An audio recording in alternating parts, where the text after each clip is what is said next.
您正在收听的是 KQES 华语公共广播电台的本地新闻，我是小千，我是镇江。今天新闻的主要内容有：华州禁止保险公司做信用评分3年；西雅图公立学校做学生返校问卷调查；蒙特莱克大桥将于8月关闭维修；警方在贝尔瑞尤市缴获大量毒品。下面请听详细内容。3月23日，华盛顿州保险专员麦克·克雷德勒发布了一项紧急条令，禁止保险公司在疫情宣布结束后的3年之内使用信用评分来设定个人财产的保险费率。这项规定是在一项准备永久性禁止这种做法的议案在立法机构中被搁置后发布的。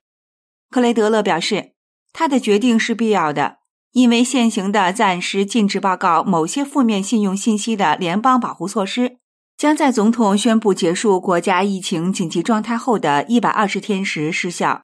而华州的这项规定则将在联邦政府或者州政府宣布紧急状态结束3年之后终止，以两者之间较晚的时间为准。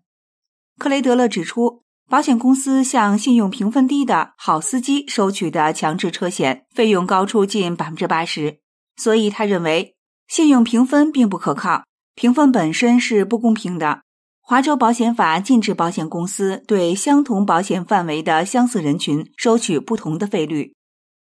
西雅图公立学校通过问卷的形式了解 K 到5年级的学生家长是否希望自己的孩子返校上课。问卷调查于上周五发送给家长，预计本周三午夜前能收回问卷。问卷调查的目的是帮助学区了解有多少学生计划回到教室上课，有多少家庭将继续选择远程上课的模式。问卷上为学生家长提供了2种选择，一种是采用混合模式，让孩子每周4天上半天课，另一种是继续选择远程学习的模式。这项调查是在西雅图学区准备下周让学前班和接受特殊教育服的学生返校学习之际开展的。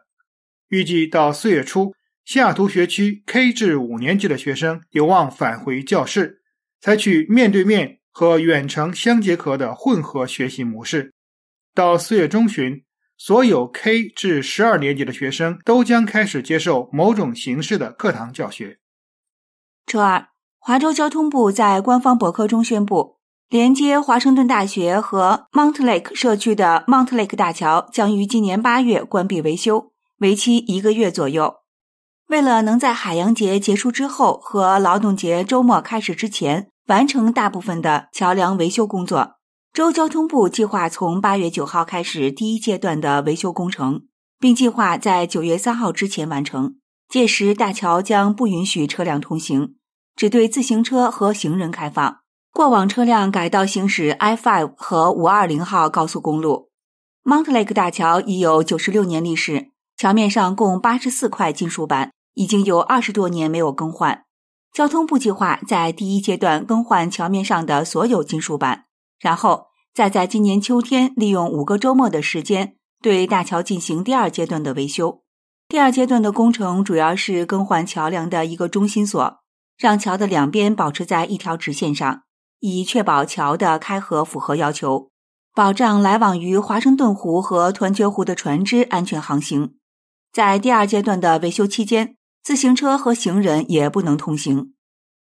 3月23号，西雅图警探和国土安全部的缉毒特别工作组在贝尔瑞尤市的一次缉毒行动中发现了大量的毒品，其中包括数十万片芬太尼药片、冰毒、海洛因、可卡因和近25万美元的现金。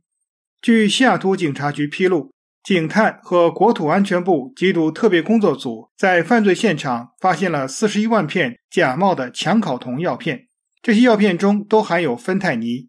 除此之外，警方还缴获了908克海洛因、787克可卡因、2把手枪，其中1把是被盗枪支，还有近25万美元的现金。目前，侦探们正在对这起贩毒案件做更进一步的调查。以上新闻由小千、镇江为您播报，感谢您的收听。